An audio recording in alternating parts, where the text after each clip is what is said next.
we are going to see about OSPF neighbor states. So what is available in OSPF hello packet? Okay. So in OSPF hello packet, the fields that are available, okay, is the router ID, okay, which we have seen, no? It's just a 32-bit. It's just a 32-bit an ID. It can be like in decimal or in binary format. So either 1.1.1.1 or 256, anything. Okay. For that matter, just for an administrator's easy reference or easy to identify a router. Okay. When we have a huge OSPF domain with the 10, 15 routers, just by giving this router ID, it will be an easy identification. Okay, 1.1 is this the first router which is available in this specific location. So likewise, the network architecture will design the topology, giving each router its own name or ID, process ID, something like that. But OSPF has a feature in it where we can give a router with a router ID information. When we go with EIGRP or RIP, we don't have that option of defining a router ID. Okay. Next, if there is any authentication type. Okay. So when neighborship is getting formed between two different routers running in the same OSPF process, there will be an authentication defined by an administrator. Okay. Just to prevent any malicious activity. So this authentication should be same at both the ends. Okay, it could be of clear text or MD authentication, MD5 authentication. Okay, so this is optional only, not mandatorily to be included or mandatory. We need to give any authentication algorithm while defining the process. It is optional, but the allow packet contains a specific field for authentication so that if there's any authentication set, it will check the neighbor router when it gives an handshake, when it sends an allow message and waits for a reply or acknowledgement. At that time, this authentication should match at both the ends. Only then the neighborship will form. Okay, area ID. So area ID is one field in the allow packet telling that this router belongs to this area. It could be of area 0 or area 1 or area 2, anything. But this allow packet itself will contain a field mentioning about the area number also. Interface address mask, the subnet mask, okay, of a network on the primary interface. Okay, say R1 router is directly connected to R2 router. So R1 router's interface is being used to connect to R2, right? That interface subnet mask information is also being sent in the allow message. See, I'm just explaining what is available in the allow packets, okay?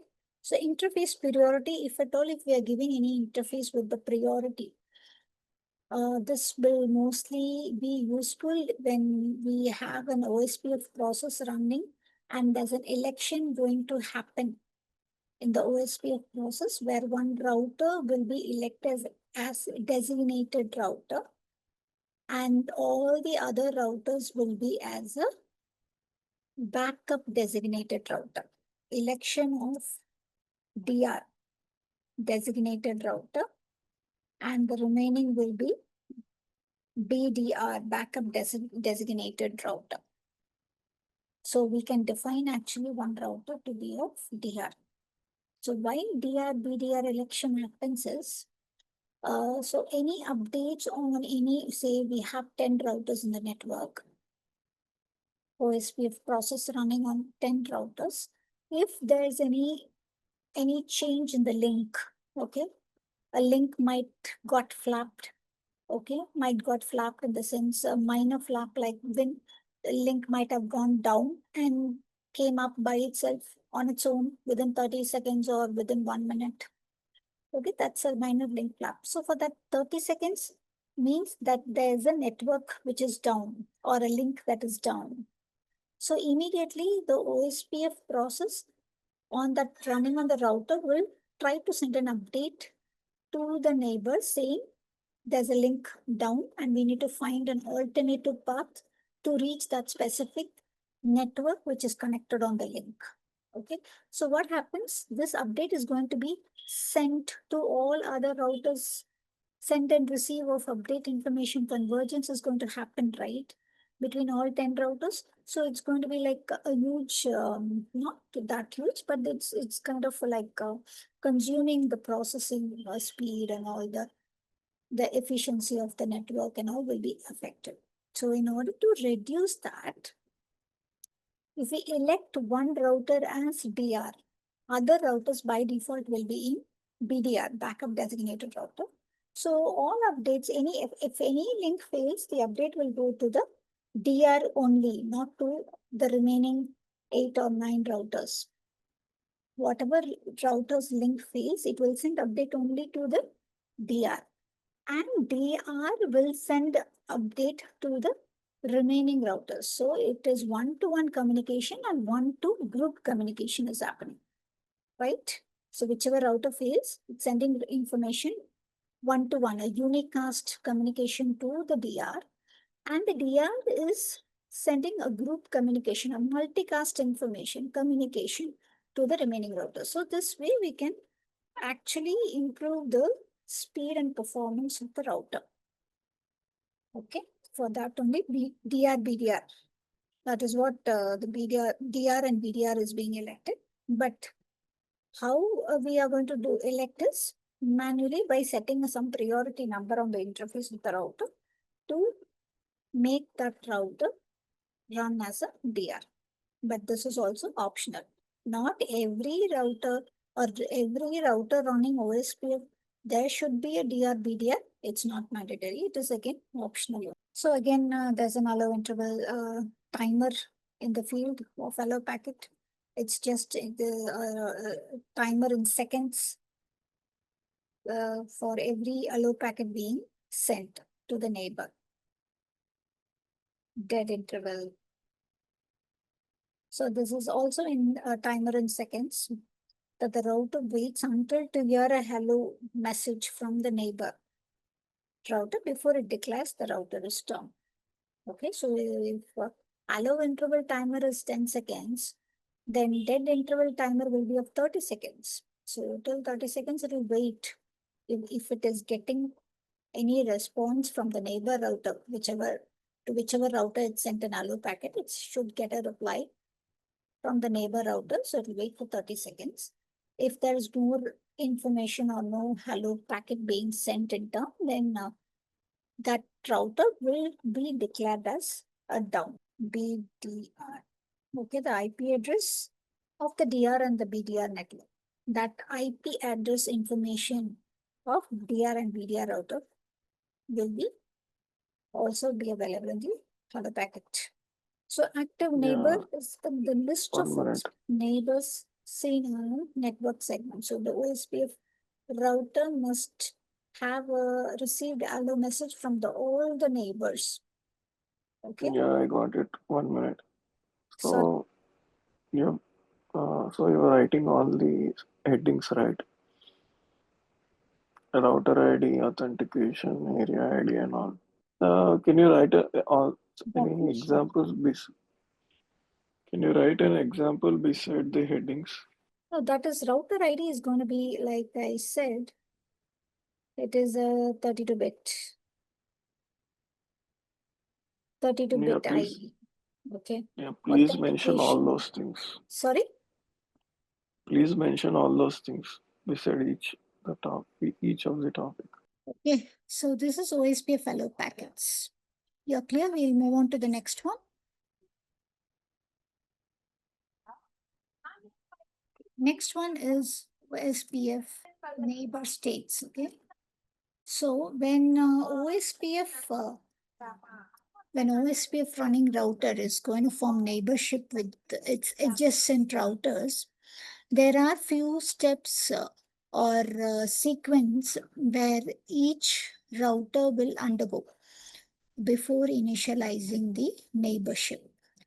Okay, that is the neighbor states we call. So first state is down.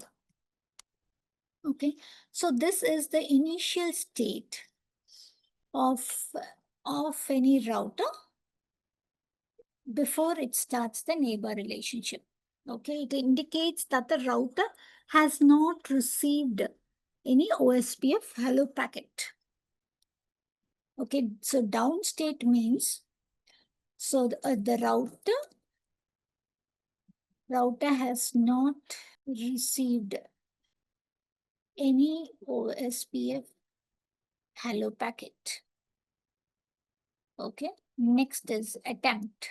So in attempt, so this state is like a state that indicates there's no information received, but the router is still trying to attempt any communication to happen. So this is like after so this is so this is like after when the down state has changed to attempt. Okay, so attempt is like there is no information received. Okay, there is no information received. Like once after router has sent, once the router has sent any allo information, allo packet, and in turn, the router is still is in the waiting period. It not received any hello packet from the neighbor, or it's not declared that the neighbor is down. Okay, so it's stuck in that state. So that is attempting. Okay. பாரு star தெரியுதா Moon தெரியுதா போய் பாரு. Sorry, I didn't put it.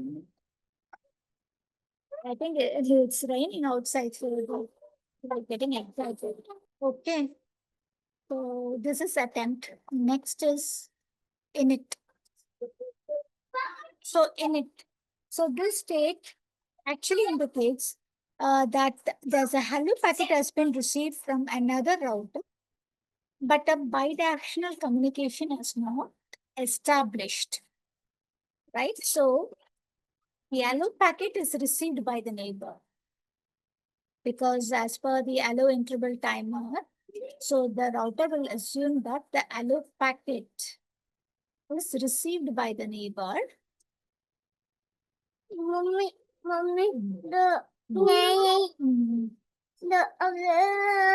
is received by the neighbor, but communication should be established.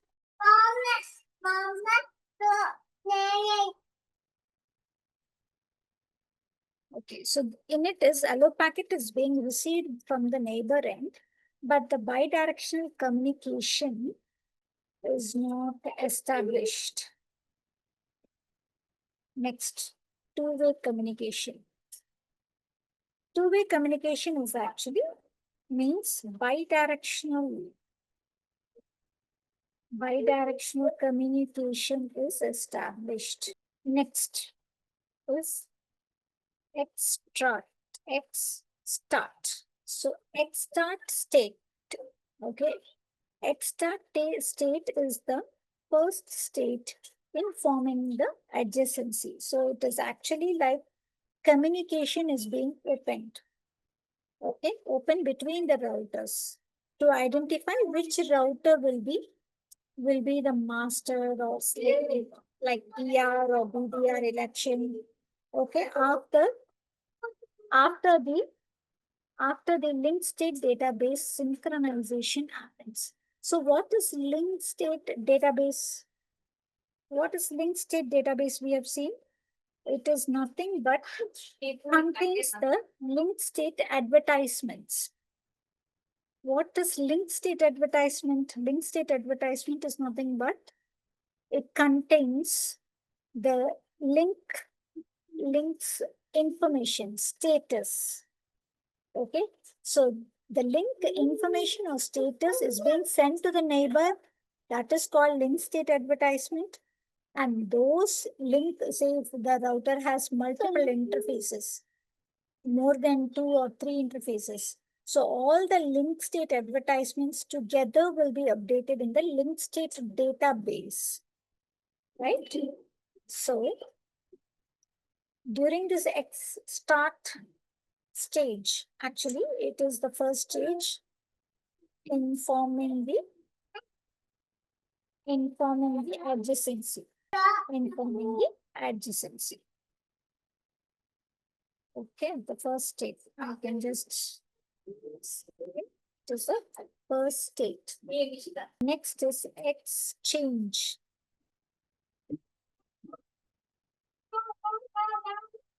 So exchange is a state where the router actually exchange its link states by using. So exchange of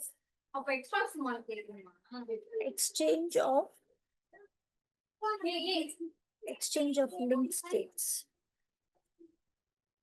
Okay, by using DBD. What is DBD? We also seen what is DBD, right? Database description. This is nothing but the summary of database contents. That is again link state database only. So exchanging of the link state by using the database description packet. So it is actually exchanging the full information, full DBD information, whatever a router has to its neighbor, to whichever neighbor it forms an adjacency. It's just exchanging this information. Next is loading. Next is loading. Okay. So loading is a state where link state request. We have seen link state request over here, right? Packet type link state request. So actually the LSR packets sent to neighbors and asking for the most recent LSA to be discovered or to be exchanged. So it is requesting in loading state, actually, it is actually requesting to LSR. LSR is link state request. It is requesting the link state request of the neighbor. Okay, of the neighbors. That too we can say as neighbor for the most recent or most updated latest link stated LSAs, link state advertisements. Okay, that is being exchanged. That is being exchanged. So in the exchange, what happening is it is actually exchanged the link states by using the database description. So both the routers are exchanging information. In loading state, again, it is requesting the neighbor to send most recent LSAs, if any, received. Okay, after the exchange process. Next state is full state. So full is actually the neighboring routers, the neighborship has been formed between the adjacent router, or full adjacency is formed. We can say full adjacency is formed between the neighbors. So these are the OSPF neighbor states. So these are the states or sequence each OSPF router will go through before it forms a complete neighborship with the neighbor routers. Whichever directly connected router is, it has to form a neighborship, and these are the states, right? So you're clear with this now. Let's move on in general, like to explain now what is OSPF a single area and what is OSPF multi-area. So here I've just shared 4 routers, okay, running OSPF process. And in all the 4 routers, it belongs to area 0. Okay, so how the area is being defined based on the configuration is also applied on the interfaces of the router, where it is getting connected to another router. So this interface is also area 0, this interface is also area 0. But on the same router, there's another interface, a WAN interface connecting to the neighbor router. And that interface is also being, we have defined it as area 0. Right? So on the whole, we are not, area is not defined for complete routers. Okay? Area is being defined based on the interface connectivity, the WAN interface connectivity of the router. So OSPF in a single area is very fairly common, common topology. Okay, it's very simple for any network administrator. Initially, we'll go to design the network with only a single area. And area 0, if at all, if you're going to split your OSPF processors into multiple areas, firstly, we should have one backbone area, that is area 0. Without a backbone area, you cannot define any areas. It will not work. Communication or convergence between the OSPF topology will not work. So this means that you need to often find like a small network or larger network where OSPF is more a local protocol. Okay, so locally. So often we are going to use this kind of setup in a small network or maybe in the larger network, but locally when we don't have it, like yesterday in the last class I've explained, like if we don't have any clients to be connected who runs on a different routing protocol. So if that is not the case, we can easily go with area 0 itself. Okay, then we should make, if we are going to run OSPF in a single area, then that should be of area 0 only.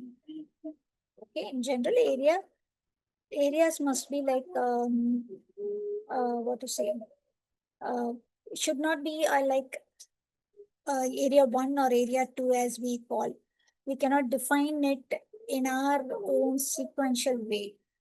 We should start with area 0. So this is a simple setup with area 1, another setup with multi-area. So how a simple topology can look with multi-area configuration. So something like this. Okay. So after area 0, it is not mandatory that we should start with area 1 or area 2. So it's not mandatory like that. But after area 0, it can be of any number, any sequential number or any number. It's just a decimal value, right? So OSPF runs the areas per interface. Okay, so each interface belongs to and single area. Okay, so here if we see R1 and R2. So R1, R2 router, these two interfaces belongs to area 0. At the same time, R2's another interface is there connecting to R4 interface running on area 24. So this is one area, this is one area. Similarly, R1 connecting to R3 is running in area 13. Okay, so this is how area has been classified or splitted based on the network administrator choice on how he wants to define his topology. So in this topology, we have defined R1, R2, right? And R2 is also getting connected to a different area. R1 is also getting connected to a different area. So R1 and R2, at the same time R4 and R3, if you see, it is not connected to any other area except area 24 and area 13, right? So only R1 and R2 has two different areas getting connected. So in that case, we call R1 and R2 as area border router. Area border router. So it is acting in the boundary between two different areas. Okay, now we know the term area border router. Why we are calling it as area border router? Because it is in between two different router. So earlier we have seen the definition, right, for area border router. So here we have seen what is ABR router, right? I've explained to you what is ABR router, right? In in the terminology, the OSPF terminology we've seen, right? What is ABR, area border router? Yeah. Okay. But I was checking if there's something in the notes, but not in the notes. Okay. Okay. So in this example, R1, R2 is area border routers, we call it as. And these two, R3 and R4 are just simply area routers. Okay. So what happens is like, so area 13 builds a map. Okay. It has a map containing these two router information. Area 0 builds a map containing these two information. Area 24 builds a map. But there is no map. For all the areas together. Okay, there is no network topology being formed for representing, showing, like how we are showing a logical representation of the topology. When we check in the OSPF process, there is not going to be a there's not going to be a topology showing all the areas together in one map. Okay, so that's why area 13 alone will have one map being formed. Area 0 will be having one network map, and area 24 will be of one network map. Okay, but it is critical that area 0 should be connected to each and every area in the topology of OSPF. Okay, and area 0 should be connected to each and every area. Only then a communication is going to happen between these two areas, area 24 and area 13, when it is getting connected to area 0. Right. So by splitting the areas, there's an advantage where we are classifying the routers in different areas, minimizing the network throughput by going to a different area, convergence. Okay, we are just increasing the router's performance by splitting the area. So even when there's a OSPF update should happen from R4, okay, it will not directly be sent to R2, R3, R1, R2 directly. It just sent to R2 alone. R4 does not know where exactly R1, R3 resides, but there will be a routing table updated, a link state database being updated on the R4, but it is not required for R4 to reach each and every router individually and send an update, because R4's neighbor is only R2. It forms in full adjacency between R2, right? So whatever information it has in the link states database, it's going to push it to R2, and R2 only is going to publish that to area 0, whoever is connected to area 0, whoever is connected to area 13. So this way we are minimizing the send and receive of the hello packets, the other network update that is being sent on periodically. That is the reason we go for area classification. Fine. So we can close the session today and we'll continue tomorrow.